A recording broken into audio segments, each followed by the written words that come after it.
Tumulog sa mga pulis ang ilang pang pamilya ng mga nawawalang sabungero. Ang ilan sa kanila nakipag-areglo noon pero ngay naghain na ng reklamo.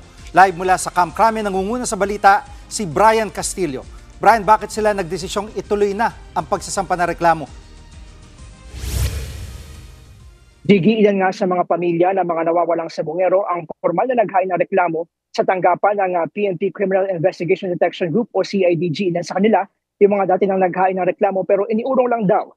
Kabilang dyan itong si Aling Ana, ginatuloy na pangalan, na nagpakilalang ina ng isa sa mga nawawalang sabungero. Gate niya, balak niya nga ipagpatuloy ang reklamo dahil iniurong lang daw ito nung kinakasama ng kanyang anak. Matapos makapag-areglo, hindi naman kilala nitong si Aling Ana kung sino yung naka-areglo ng kinakasama ng kanyang anak. Narito ang kanyang pahayag. May bali-balita ko noon na ganun nga po nagkabayaran. Pero hindi po agad ako maniwala. Masakit sa isang magulang na ang ganun ang nangyari sa anak ko. Kaya pagkagay.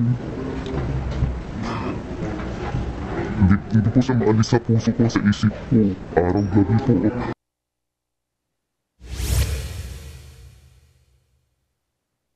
Ang pamilya naman ng Eastabong Master Agent na si Ricardo Lasco ay naghain na rin ng reklamo laban doon sa mga sinasabing nasa likod ng pagdukot sa kanilang kaanak. Kinumpirma rin nila na nakausap nila itong whistleblower na si Julie Patidongan o si alias Totoy. Narito ang kanyang pahayag.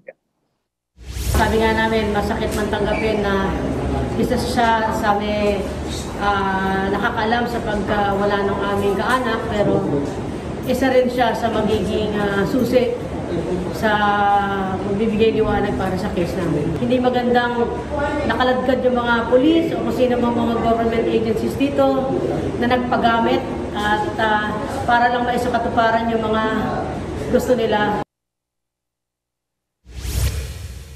Sa napipinto namang pagsisid doon sa Taal Lake, ang sinasabing pinagtapunan ng ilan sa mga sabungero, umaasa ang pamilya ng mga biktima na magkakaroon na ng pag-usad sa kaso ng misteryosong pagkawala nitong mga sabungero mula 2021 hanggang 2022. Sinasabing pinatay itong mga sabungero matapos sumurong masangkot sa pandaraya sa Eastabong na negosyo naman ni Atong Ang. Balik sa iyo, Jiggy.